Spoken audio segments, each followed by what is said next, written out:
के जय जोहार। आज हमरे मान कदमबेली चाय बागान शंकर क्लब पर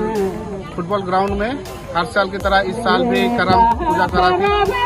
और इकार में हमरे माने प्राकृतिक के अपन देवता माइन के हर साल हर्षोल्लास के साथ करम कर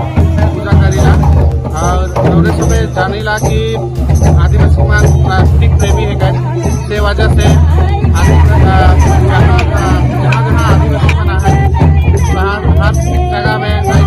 दिन में करम पूजा करम में लगभग 500 से भी ज्यादा श्रद्धालु और अंतिम मना है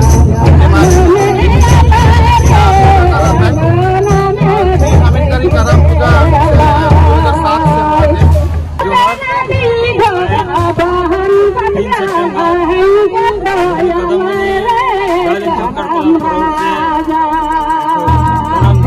2007 पालन करते आज हम यहाँ देखल जाते